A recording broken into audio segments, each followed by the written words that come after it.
now we go to mechanism of ovulation. Previously, we looked into the phases of ovulation: pre-ovulatory, ovulatory, and post-ovulatory. We talk about cumulus expansion, and then enzymatic action cause the expulsion, and then the transformation of corpus luteum, right? So now we want to look the mechanism that causes the ovulation to occur, meaning here we have three mechanisms here: endocrine meaning the hormonal mechanism. What else? Neurobiochemical mechanism that can cause ovulation to occur, and also neuromuscular mechanism. Okay, so these biochemicals actually involved in mechanism of ovulation. Previously, during explanation of the three phases, mostly about endocrine mechanism, LH FSH surge or LH FSH increment mark the pre-ovulatory phase. Okay, mark the entering of graafian follicle into pre-ovulatory phase. Okay, and then ovulatory phase, what happened is proteolytic, right? The rupture, etc. The rupture of the follicle wall. So if we look into biochemical mechanism, you can see the ovulation mechanism involve plasmin formation, collagenase enzyme, also lysosome rupture. Okay, at the same time, neuromuscular mechanism for the expulsion of the COC complex. Okay, there are some muscle contraction involved that help ovulation to occur. Okay, that muscle motility or contractility is due to this PGF2. Prostaglandin type F. Prostaglandin F type 2 alpha. Alright. Okay, so slide after this is explanation of this mechanism of ovulation. LH surge. So the elevation after LH surge, we can observe the elevation of progesterone. Okay, LH surge. After that, we can see elevation of progesterone, followed by increases in estradiol. Okay, increases, and then increase in prostaglandin. Prostaglandin is biochemical that can be produced by any organs. Okay, so this prostaglandin secreted by uterus or ovary. Okay, it will activate plasmin. It will rupture lysosome like vesicle, so it will rupture the vesicle. Okay, this prostaglandin increment also, it help in the walls, weaken the follicle walls. Okay, so this was before, like exactly before the ovulation happened. Okay, this slide over here, as you can see, this slide over here, follicles rupture, content into follicle rupture, so COC complex will enter the peritoneal cavity. Okay, the follicle rupture is caused by caused by the forces of the follicular fluid. Okay, and then also involve the secondary oocyte in the COC complex. The loosened granulosa cell, this one due to proteolytic enzyme, plus the collagenase just now we see, and plasmin. Okay, okay, this one prostaglandin contraction of the ovary and walls of follicle. So the contraction of smooth muscle in ovary and walls of follicles that help, that stimulate, that induce the expulsion of the egg. Yep. So this is summary of mechanism of ovulation. Okay, so you can see pre-ovulatory LH. LH is the factor here. I mean LH surge. When the LH surge, it will before during LH elevation, cumulus expansion already occur. Okay, remember this one, cumulus expansion due to hyaluronic acid HA. Hyaluronic rich cocktail accumulation in antral region, so it will expand antral region and also expand the cumulus the stalk of the COC complex. Okay, so the expansion caused the oocyte to separate from follicular wall. So if I can show you the to help you to imagine.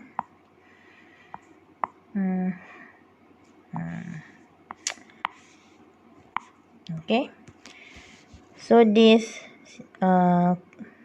corona radiata surround the oocyte. Okay, and then the cumulus expansion, eventually it will cause this cumulus this one to degrade. It will cause this COC complex to separate from this follicular wall.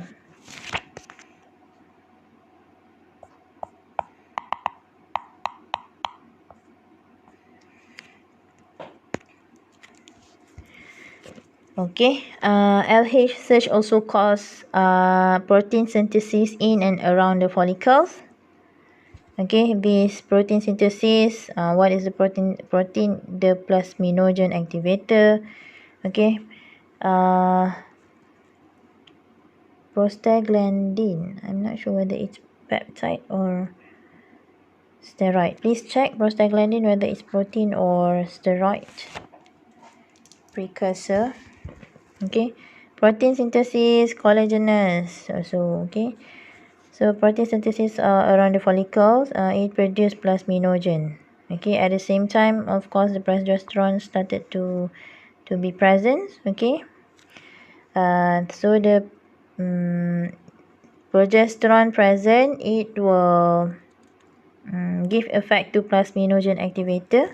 Okay, so this plasminogen activator will activate plasminogen into plasmin.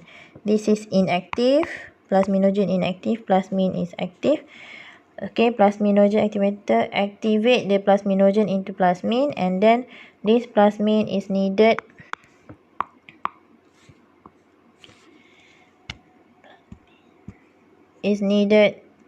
for collagenous inactive form to be active form collagenous. Okay, so collagenous will weaken the follicle wall. Okay, it makes the follicle wall to degrade, like weaken. Okay, remember the Graafian follicle expand. Okay, expand, and then at the same time follicle wall also weaken. Alright, due to this protein synthesis, this pathway here. At the same time, the LH surge also, it will cause hyperemic or increased blood flow to ovary and especially to the follicle involved. Vascular permeability increase. Okay, it supply a lot of blood to the ovulating follicle. Okay, so it put more forces to the ovulating follicle, eventually to help the ovulation event. Okay, so here another pathway here, contraction of smooth muscle. Just now we did see about prostaglandin. Okay, this prostaglandin synthesized or produced by ovary or uterus, especially ovary, it will cause the contraction of smooth muscle in ovary. Okay, so all these can I say 4 pathway will make ovulation event happen. Okay, cumulus expansion, increase in blood flow to ovary follicle, protein synthesis, plasminogen over here, activated by, the presence of progesterone and LH cause this plasminogen activated to be available, and it will convert this plasminogen into plasmin. This one needed for the collagenase activation that can weaken the follicle wall. So all of this pathway over here is the mechanism of ovulation. Yeah, a bit messy here. I think you can use your own notes to look back. Okay, I guess this slide here is explanation of this. Okay, slide here explanation of that. Yep, again, mechanism of ovulation. Now I think it's much more detailed for vascular permeability. Why? Because it's related with the CMP. LH surge or elevation of LH, it will cause inside the granulosa cells or TK cell surge of CMP also, increment of CMP if I'm not mistaken. So this CMP will cause prostaglandin and plasminogen activator to be recruited, okay, or to be recruited at the ovulating follicles. Okay, it will cause their actions over here. Okay, prostaglandin, vascular maintenance, eventually to produce ovulation. So it's the same. Yes. Okay, I guess we stop here.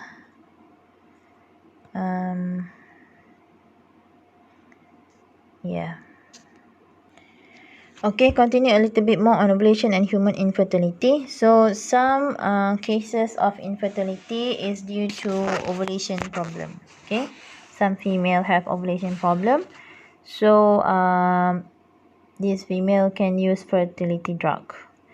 The fertility drug used to stimulate the follicles resulting in ovulation. Okay, meaning this fertility drug imitates the hormonal regulation that can cause follicles to develop, eventually cause the estrogen elevation and cause the LH surge and help in the ovulation event to occur. Okay, some of the infertility cases, ovulation cannot happen for that women due to maybe not enough LH secretion. LH surge cannot happen maybe due to elevation or estrogen secretion is not achieving the elevated level. Okay, so these women can take fertility drug that stimulate the follicles. It will stimulate more follicles. So when more follicles develop, more granulosa cells present, TK cell present, it will produce, or it will result in secretion of more estrogen. Okay, using fertility drug also, it can cause super ovulation. Super ovulation is achieved by dose of the drug given. Super ovulation meaning it's not one ovulation, it can be one and two. Many. Not one follicle ovulating, but more than one follicle ovulating. Okay.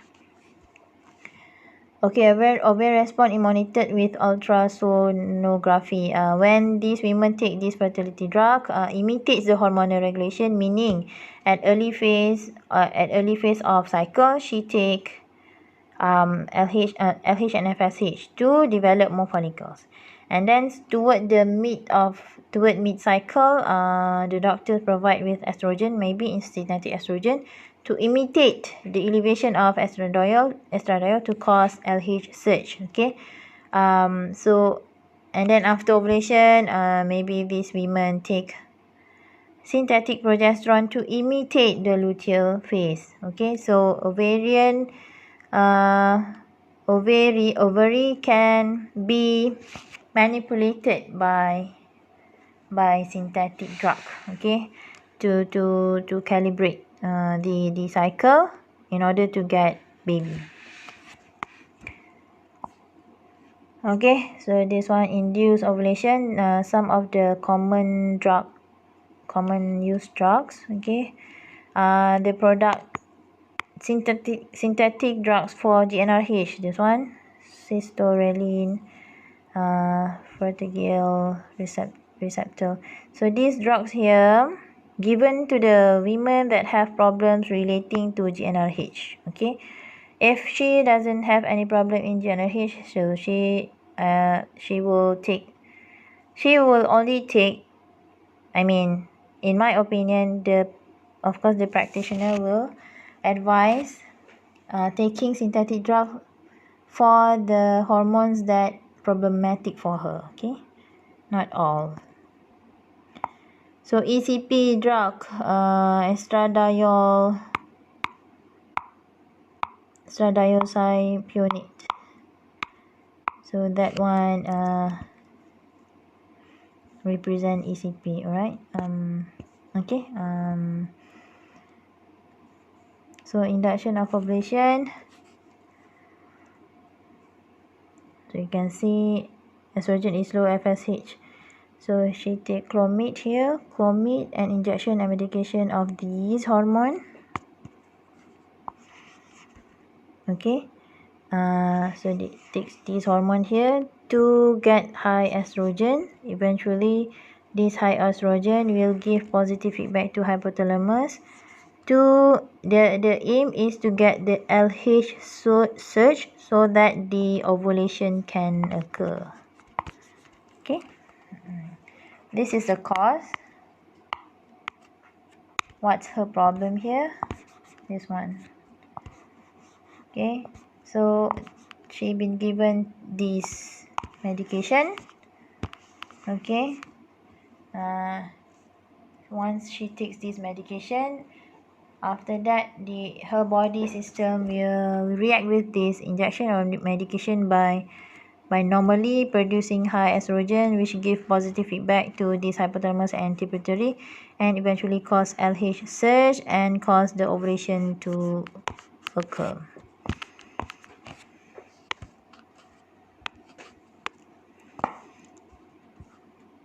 Okay, I think you can read yourself. Induced and spontaneous ovulation relate with the timing of breeding relative to ovulation. Okay, in order to get successful fertilization. And your homework is to read on irregular ovulation or abnormal ovulation. 3 division here: anovulation, oligomenorrhea, or amenorrhea. Yeah, this is your work. Thank you.